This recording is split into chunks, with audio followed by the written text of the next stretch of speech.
모압, 그러니까 요단강 동쪽이죠. 헤스본과 이제 바산을 점령하고 난 다음에 모압 땅에서, 그러니까 요단 저편이라고 기록되어져 있는데 신명기 1장에는 그곳에서 이 말씀을 선포하였다. 신명기의 말씀을 선포하였다. 그렇게 말씀해 주고 있습니다. 그곳에서 모압 땅에서 한 1개월 정도 머물렀는데요. 이제 요단 동편에 있는 가장 강성한 나라들을 물리쳤기 때문에 모압이나 암몬이나 에돔이 함부로 이스라엘을 엿볼 수가 없지요. 그래서 좀 평안한 가운데 이 마지막 메시지, 모세의 마지막 메시지, 유언과 같은 메시지가 신명기를 통해서 기록되어지는 것이죠. 신명기는 히브리어로 엘레하떼바림이라는 것은 이것은 율법이다라는 직역하면 이제 그렇게 되는데, 신명기라는 것은 새로운 신이죠. 그리고 명령할 명, 그래서 새로운 하나님의 율법, 새로운 명령이라는 뜻인데, 요거는 이제 70인경의 기준이죠. 70인경은 히브리어 성경을 헬라어로 변환시킨 최초의 성경이에요. 이제 알렉산드리아에 가장 큰 도서관이 있었는데, 그 도서관에서 이제 히브리어 성경을 이제 헬라어, 당시 사람들은 헬라어, 알렉산더 대왕이 이제 지배를 하고 난 다음에 거의 대부분 헬라어 언어권이기 때문에 헬라어로 변환시키는 과정 가운데 이제 신명기를 듀트로노미, 그래서 듀트로라면 이제 듀엣이라는 뜻이고 두 번째라는 뜻이고, 로노미는 이제 율법 또는 윤리라는 뜻이거든요. 두 번째 율법이라는 뜻으로 이렇게. 그래서 신명기는 레이기, 출애굽기, 민수기에서 선포된 말씀을 다시 한번 재확인하는 두 번째 율법이다라는 의미를 가지고 있습니다. 신명기는 세 번의 설교, 모세의 세 번의 설교로 기록되어져 있는데 1장에서 4장까지는 과거의 이야기, 출애굽의 이야기, 광야 생활 이야기가 기록되어져 있어요. 그리고 5장부터 해서 26장까지는 율법, 그러니까 이전에 선포되었던 10계명을 포함한 규례와 율법들이 다시 한번 재해석되어요. 가나안 땅에 들어가서 살아갈 때는 이게 재해석이 되어져야 되는 거예요. 광야에서 선포된 율법이. 그리고 마지막 27장부터 34장까지의 설교는 기타 규례, 그리고 모압 땅에서 다시 한번 모세를 중심으로 해서 이스라엘 백성과 하나님이 항상 그 언약을 맺는 시간을 가져요. 아브라함 때부터 새로운 마음을 새롭게 할 때는. 그리고 이제 모세의 죽음이 이제 기록되어져 있죠. 신명기는 모세가 기록한 것인데 이제 모세 자신이 모세의 죽음을 기록할 수는 없지요. 그래서 마지막 부분은 이제 신명기 사가들이나 아니면 당시에 대제사장이었던 아론의 아들인 엘리에셀이 기록하였을 것으로 보여집니다. 근데 이 신명기의 구조, 그러니까 1장부터 4장까지의 과거 이전의 역사, 그리고 또 5장부터 26장까지의 어떤 율법의 조항들, 10계명, 그리고 또 27장부터 34장까지의 어떤 그 마지막 계약, 요게 당시, 그러니까 신명기가 기록되어졌을 당시 고대 근동사회의 나라와 나라, 국가와 국가 간의 그 조약이 맺어지잖아요. 조약이 맺어질 때의 순서를 똑같이 하고 있습니다. 당시에 그 조약이 맺어질 때의 순서는 첫 번째 서문이 있어요. 이것을 왜 기록하는가에 대한 서문. 그리고 두 번째는 역사적인 사연이 기록됩니다. 그러니까 1장과 4장 가운데 왜 우리가 광야 땅에 머물렀고 왜 우리가 가나안 땅에 들어가는가에 대한 역사적인 서문이 똑같이 기록된 것처럼 역사 서문이 기록되어지고, 또 그리고 세 번째로는 법 조항들이 기록되어져요. 그런 것처럼 신명기서도 5장에 보면은 10계명이 기록되어져 있죠. 그리고 율법의 조항들이 기록되어져요. 그리고 이 율법을 지켜 따라 살면 축복과 저주가 이어지는 거예요. 만약 너희 나라가 봉신이 되어져서 나에게 충성을 맹세하고 그것을 따라서 지키면 내가 너를 복되게 할 것이고 너희를 지켜줄 것이고 너희를 붙들어 줄 것이다. 그러나 너희들이 나의 명령을 따르지 않고 배반하거나 배신하면 너희들에게는 죽음만이 임할 것이다. 그런 어떤 조약의 축복과 저주의 조약이 맺어지는데, 마찬가지로 오늘 보면 이제 11장까지 읽으신 분, 마지막까지 읽으신 분은 아마 아실 거예요. 축복과 저주가 선포되죠. 이 말씀을 따라서 너희들이 가나안 땅 들어가서 살아가면 우리 하나님께서 너에게 복되게 하실 거야. 너희 땅이 장구할 거야. 너희가 받는 땅이 다 너희의 땅이 될 것이야. 그리고 너의 날이 장구하여서 하늘이 이 땅을 품는 땅이 될 거야 라고 축복을 선언하지만, 만약 그러지 않을 때, 너희들이 우상을 섬기고 다른 길로 갈 때는, 그럴 때에는 저주가 임할 수 있다, 그렇게 말씀해 주고 있죠. 그래서 당시에 이 신명기의 구조가 주전, 그러니까 주전 2세기 전, 그러니까 예수님 태어나시기 2000년 전에 고대 근동사회의 계약 관계에서 기록되어진 문서하고 똑같은 형식을 갖추고 있는 것이 신명기서이다. 그래서 당시에 신명기서가 기록되어졌구나라는 것을 그 문화 형식과 문서 형식이 똑같습니다. 확인해 볼 수가 있는 것이죠.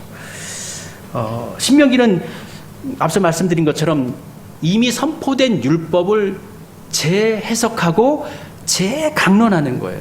이미 레위기가 선포되었고 출애굽기에서, 민수기에서 선포된 말씀을 모세가 새롭게 해석해 주면서 설교하고 있는 것이에요. 그 말씀의 가장 중심은 가나안 땅에 들어가서도 하나님의 도를 따라라, 하나님의 율례를 따라라, 그것이죠.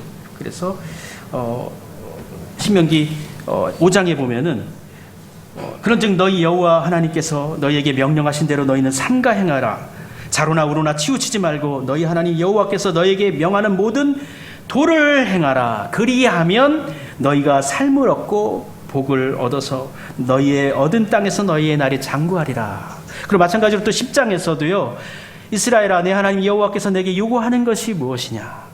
곧 내 하나님 여호와를 경외하여 그 모든 도를 행하고 그를 사랑하여 마음을 다하고 성품을 다하여 내 하나님 여호와를 섬기고 내가 오늘날 내 행복을 위하여 내게 명하는 여호와의 명령과 규례를 지킬 것이 아니냐.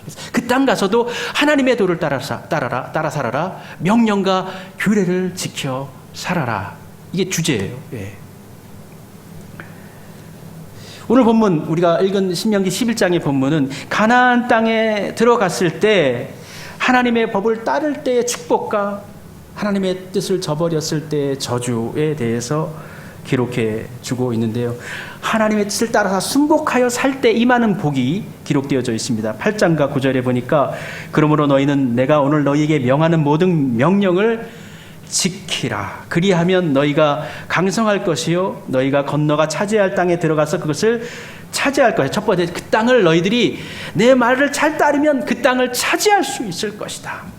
그 두 번째는요, 또 여호와께서 너희의 조상들에게 맹세하여 그들과 그들의 후손에게 주리라 하신 땅, 곧 젖과 꿀이 흐르는 땅에서 너희의 날이 장구하리라. 그 땅을 차지할 것이고 그 땅 가운데서 장구하게 살아갈 수 있을 것이다.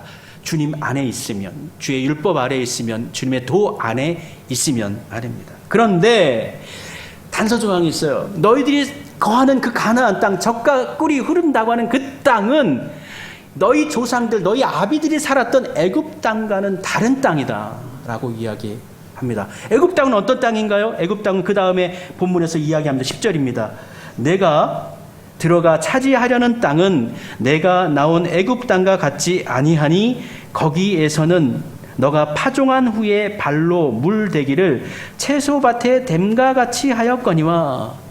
물을 대는데, 발로 물을 대는데 채소밭에 댐에서 물을 갖고 오는 것처럼, 수로에서 물을 갖고 오는 것처럼 물이 그냥 너무 편하게, 농사짓기에 편하게 되어져 있다라는 거예요. 나일강, 애굽의 농업은 나일강의 그 간계 수로를 만들어가지고 거기서 물을 퍼오는 것이거든요. 근데 1년에 한 번 홍수가 납니다. 겨울철에 꼭 홍수가 나서 바닷물이 나일강에 침범을 합니다. 그러면 바다에 있던 그 모든 그 질소를 비롯한 좋은 영양분들이 그 땅 가운데 1년에 한 번씩 다 덮여지는 거예요. 비료가 되는 거예요. 그러면 그 물을 받아가지고 농사를 지으면 농사가 자연적으로 아주 풍성하게 열매 맺는 거예요. 그러니까 아주 쉽게 농사를 지어도 그냥 농사가 잘 되는 그런 좋은 땅이다라는 거예요. 애굽 땅은 그런 땅이었다는 거예요. 그런데 너희들이 들어가는 가나안 땅은 어떤 땅이냐? 이야기 계속합니다. 너희가 건너가서 차지할 땅은 산과 골짜기가 있어서 하늘에서 내리는 비를 흡수하는 땅이요. 내 하나님 여호와께서 돌보아 주시는 땅이라. 연초부터 연말까지 내 하나님 여호와의 눈이 항상 그 위에 있느니라. 그 가나안 땅은요, 가나안 땅은 높고 낮은 구릉지가 있는 산골짜기와 평지가 있는 땅이에요. 그리고요, 하늘에서 비가 내리는데 비를 어떻게 하는 땅이라고? 흡수하는 땅이라는 거. 흡수하는 땅. 땅을 비가 흡수한다는 건 뭐예요? 물이 어떻게 된다는 거죠? 흐르지 않고 땅 속으로 들어간다라는 거예요. 그럼 물을 구하려고 할 때 쉽게 구할 수가 있느냐?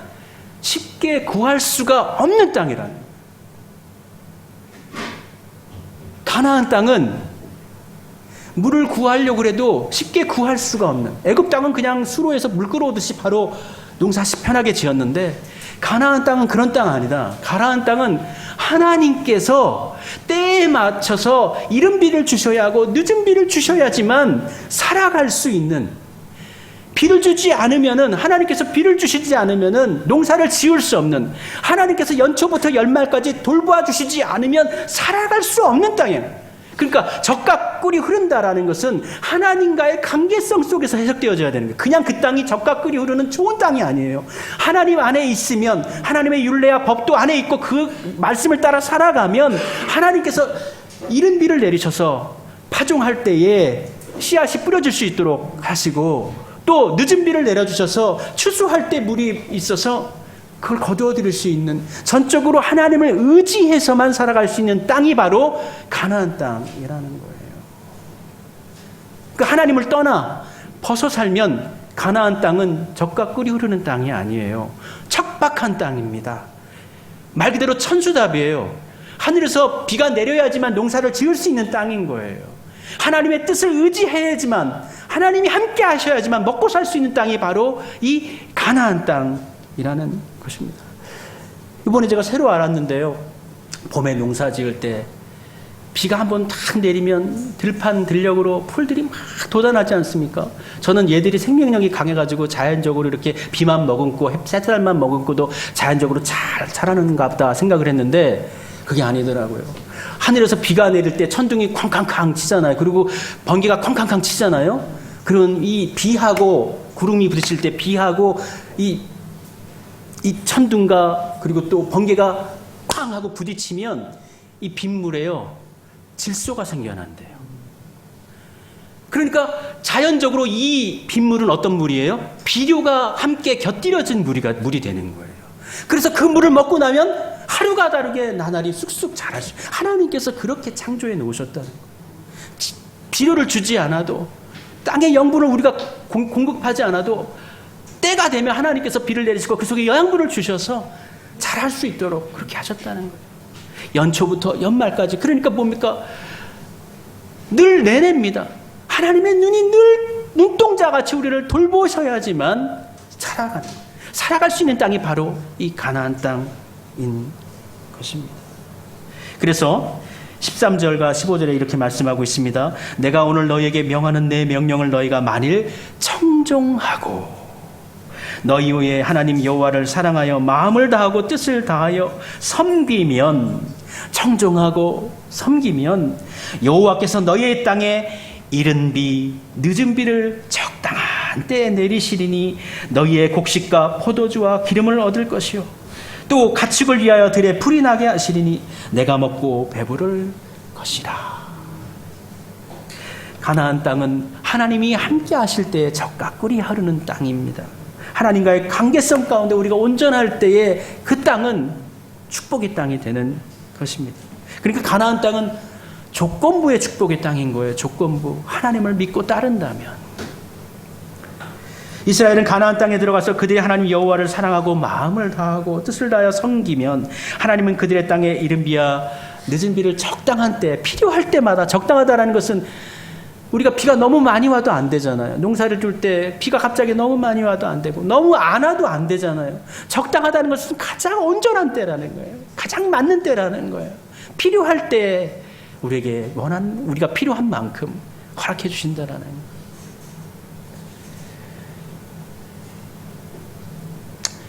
이어서 16절과 17절에 이렇게 말씀합니다. 너희는 스스로 삼가라. 두렵건대 마음에 미혹하여 돌이켜 다른 신들을 섬기며 그와 같이 하나님을 의지하여야지만 살아갈 수 있는 가나안 땅에서 하나님을 의지하지 아니하고 다른 신을 섬기고 우상을 섬기고 그것에게 절함으로 여호와께서 너에게 진노하사 하늘을 닫아 비를 내리지 아니하여 땅이 소산을 내지 않게 하심으로 너희가 여호와께서 주신 아름다운 땅에서 속히 멸망할까 하노라.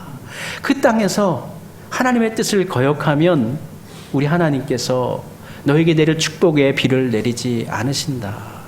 안타깝게도 이스라엘 백성들은 이와 같이 행하다가 500년 후에 멸망하게 됩니다. 가나안 땅에서 풍년과 흉년을 결정하는 것은 이스라엘 백성들의 선택입니다. 가나안 땅은 이스라엘 백성의 그들이 순종하느냐 불순종하느냐에 따라서 풍년과 흉년이 결정됩니다.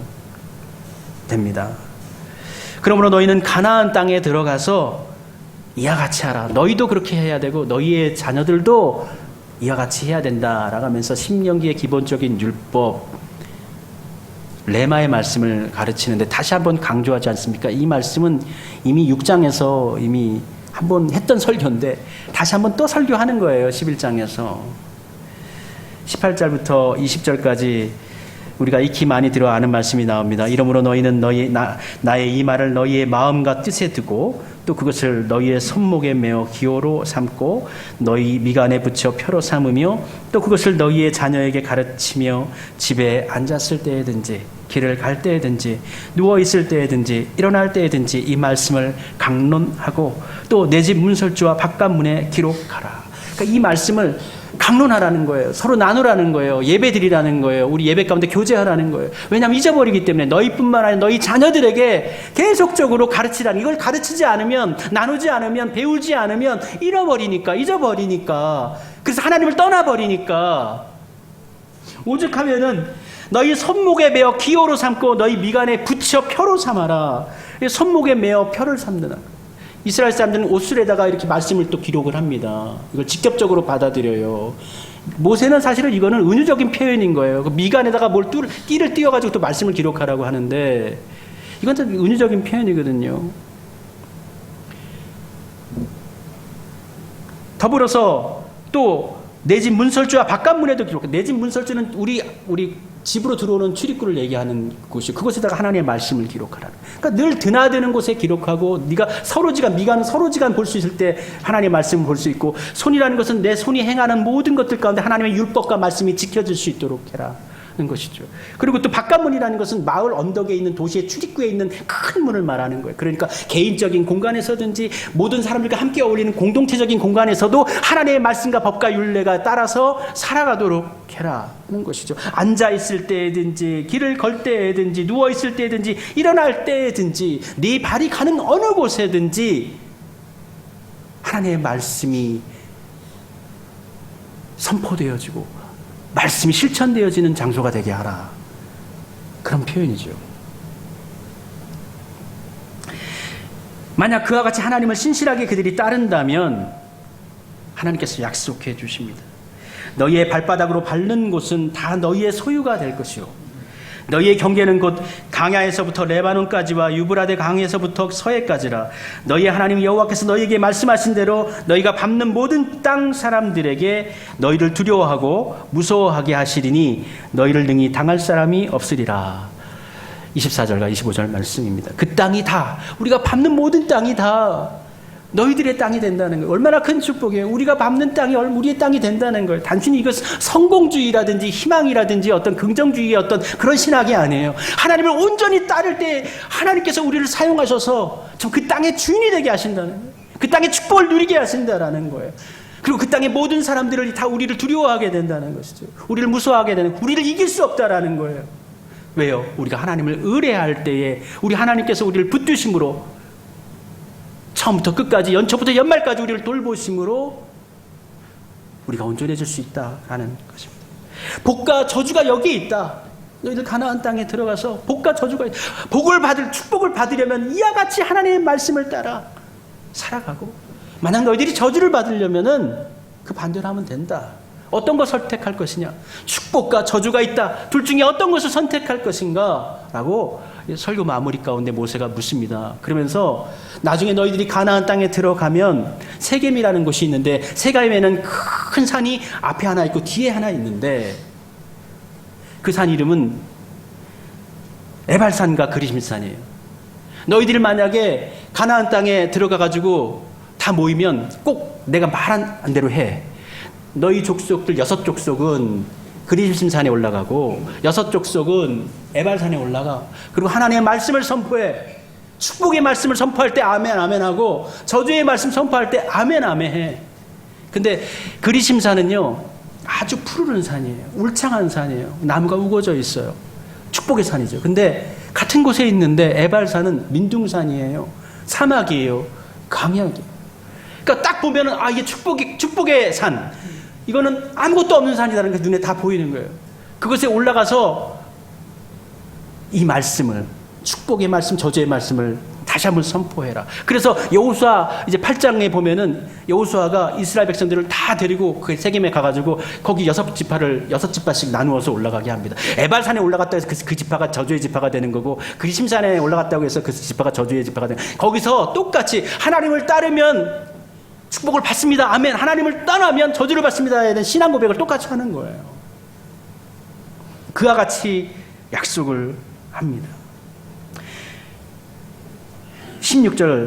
26절부터 28절 말씀입니다. 내가 오늘 복과 저주를 너희 앞에 두나니 너희가 만일 내가 오늘 너희에게 명하는 너희의 하나님 여호와의 명령을 들으면 복이 될 것이요 너희가 만일 내가 오늘 너희에게 명하는 도에서 돌이켜 떠나 너희의 하나님 여호와의 명령을 듣지 아니하고 본래 알지 못하던 다른 신들을 따르면 저주를 받으리라. 하나님의 말씀은 명확합니다.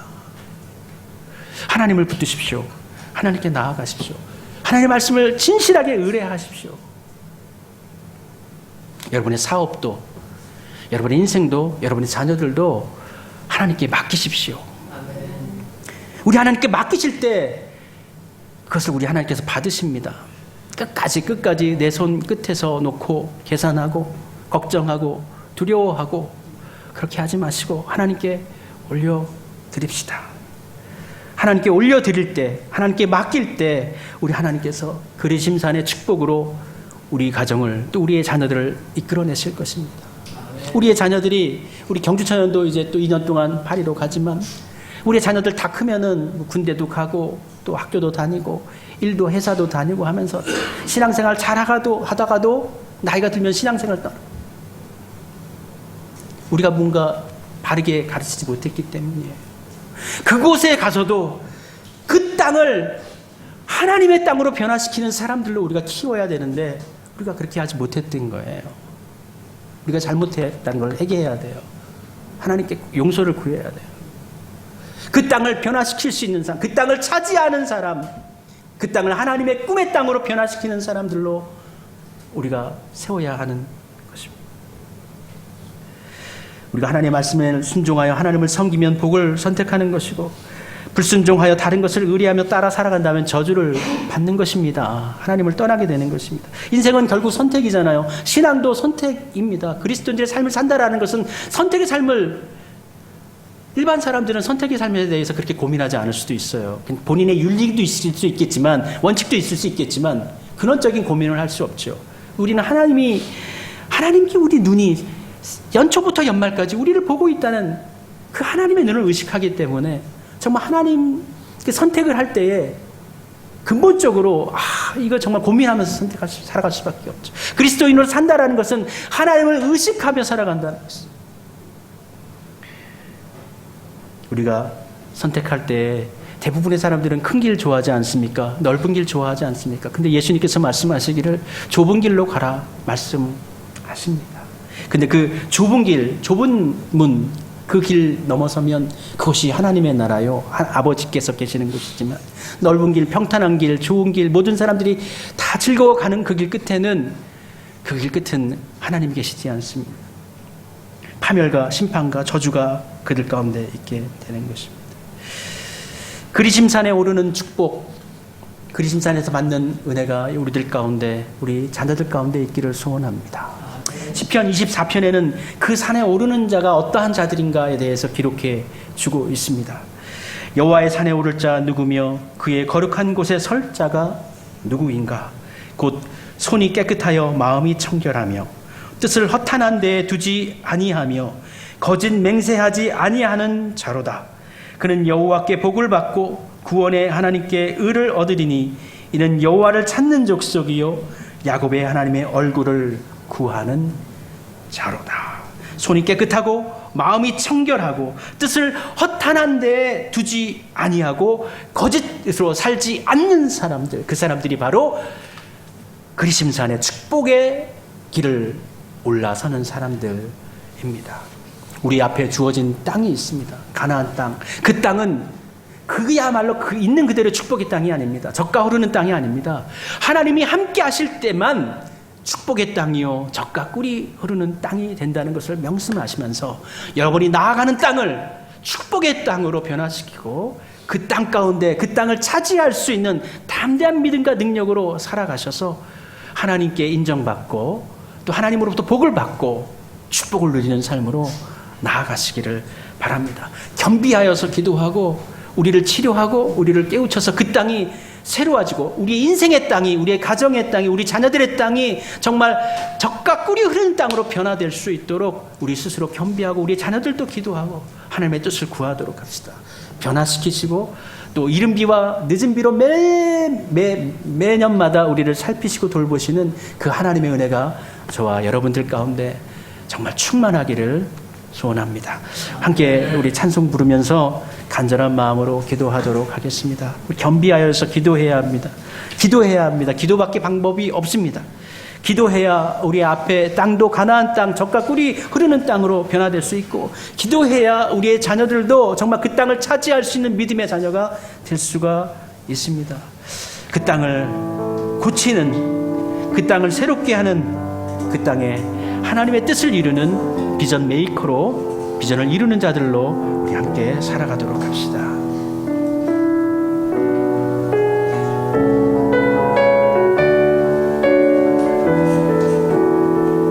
나의 백성이, 나의 백성이 나 겸비하여 내게 기도하며 나의 얼굴을 구하여서 그 악한 길 떠나면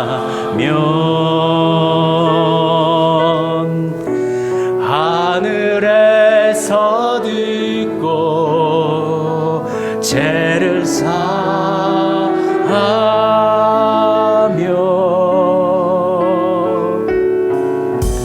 그들의 땅을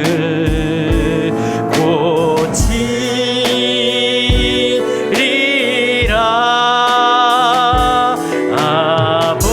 아버지여 고쳐주소서.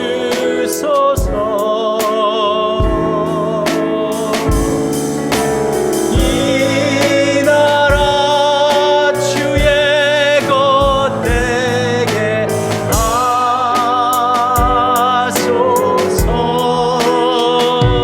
주 하나님 간절히 기도하오니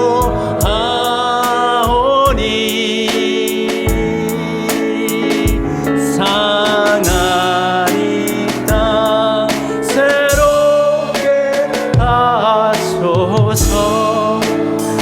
무릎 꿇고 다 겸비하여, 무릎 꿇고 다 겸비하여 주께 기도하리. 주의 얼굴을 구하여서 그 악한 길 떠나리. 주님의 자비로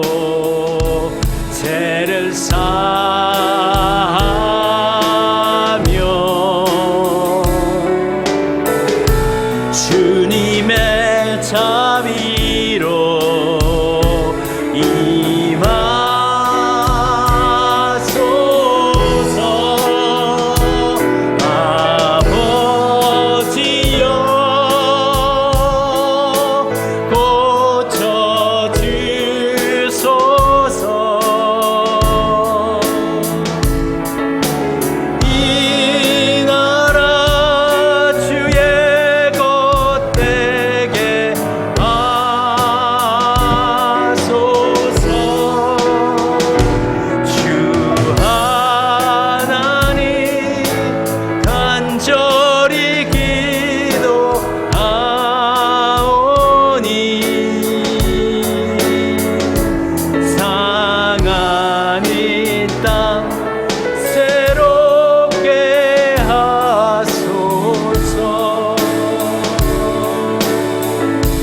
상한 땅을 고칠 수 있는 방법은 하나님께서 내려주시는 은혜의 단비 외에, 은혜의 이른 비와 늦은 비 외에는 방법이 없습니다. 이 시간 주님 앞에 우리의 땅을 기경하지 못하고 하나님께 올려드리지 못하고 일어서지 못했던 우리 자신을 되돌아보고 회개하며 용서를 구하며 우리의 땅을 기경하겠습니다. 겸비하여 이제 하나님의 뜻을 구하겠사오니 그 땅 가운데 믿음으로 나아가게 하시고 그 땅을 차지하게 하시고 그 땅 가운데 능히 하나님의 능력을 드러내는 자들의 삶으로 하나님 저희들 살아가게 해 주옵소서. 우리 함께 주여 한번 외치고 기도하겠습니다. 주여 아버지 하나님, 이 시간 주님 앞에 간구합니다. 연약한 저희들의 심령을, 연약한 우리의 삶을 주님 아시옵나니 주의 자비와 긍휼을 베풀어 주시옵소서. 우리의 땅이 정말 메마른 땅이 되어졌습니다. 사막과 같은 땅이 되어졌습니다. 하나님의 은혜가 우리 가운데 미치지 못하고 강팍한 마음이 가득하여서 하나님 앞에 온전하지 못한 삶으로 구하기만 하고 요구하기만 하고 아버지 앞에 온전하지 못한 모습으로 살아갔던 저희들, 이제 겸비하여 하나님의 뜻을 구하고자 합니다. 주님 약속의 땅, 축복의 땅, 젖과 끓이 흐르는 가나안 땅을 아버지 하나님 외적인 것으로만 사모하고 바라봤습니다. 용서해 주시옵소서. 주님 안에서만, 주님의 관계 속에서만, 주님이 함께 하실 때만 그 땅은 가나안 땅이 되고 축복의 땅이 되는 것을 주님 알게 됐습니다. 아버지 하나님, 우리가 거하는 땅이 그 가나안 땅이 되게 하옵소서. 우리가 살아가는 땅이 축복의 땅이 되어지게 하옵소서. 우리가 거하는, 또 일어서고 앉고 나가고 걸어가는 그 모든 영역이 하나님의 땅이 되어지도록 주여 축복해 주옵소서. 우리가 하나님의 믿음을 쫓아서 살아간다면, 주의 윤리를 따르고 그 도를 지켜 행하면은 우리 하나님께서 그 땅을 차지하게 할 것이고 그 땅 가운데 장수하게 할 것이고 그 땅이 마치 하늘이 이 땅을 덮음과 같이 하게 할 것이라고 말씀해 주셨습니다. 약속해 주신 주의 말씀을 쫓아서 이제 우리 살아갈 때에 겸비하여 기도하는 마음을 가지고 하나님을 의뢰하며 살아가게 하시고 마침내 하나님의 놀라우신 능력을 우리 가운데 이루어지게 해 하옵소서. 우리의 삶의 영역이 변화되게 하옵소서. 기름진 땅이 되어지게 하시고 옥토가 되어지게 해 주옵소서. 많은 열매와 풍성함으로 하나님께 영광이 되어지고 많은 주변의 사람들이 우리 자신을 보면서 두려워할 수 있는 하나님이 함께 하심의 능력을 우리를 통해 나타낼 수 있는 그러한 삶으로 우리 모두가 살아가도록 주여 지켜 주옵소서. 주님의 권능과 능력을 주여 우리 가운데 임하여 주옵소서. 신명기의 땅, 이 모압 땅에 선포된 말씀이 지금 우리에게 선포된 말씀으로 받고 우리의 삶의 지경 가운데 그 땅을 변화시켜 가나안 땅으로 나아가 그 땅을 축복의 땅으로 변화시킬 수 있는 능력을 가지고 담대하게 살아가는 자들 우리 모든 성도들이 되게 하옵소서. 우리 주님이여 함께 주시옵소서. 주의 권능과 능력으로 임하시고 주의 은총이 우리 안에 충만하게 하옵소서. 아버지,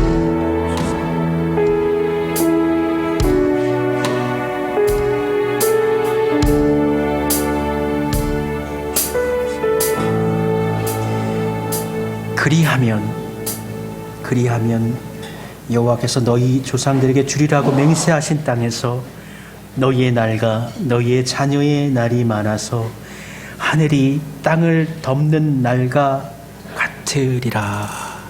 약속하신 말씀 우리 안에 이루어 주옵소서. 이 땅을, 우리의 삶의 땅을, 우리의 영역, 우리가 거하는 땅을 영적 가나안 땅으로 변화시키게 하시고 그 땅 가운데 하나님께서 때에 맞춰 내려주시는 이른 비와 늦은 비를 통해 젖과 꿀이 흐르는 땅으로 그 땅을 변화시키며 그 땅을 차지하고 주변의 많은 사람들이 그것을 통해서 하나님의 영광을 볼 수 있는 그날을 사모하며 열심히 저희들 우리의 삶의 영역 가운데 주어진 시간과 공간 속에서 가나안 땅을 개척하며 살아가는 저희들 되게 하옵소서. 예수님 이름으로 기도드립니다. 아멘.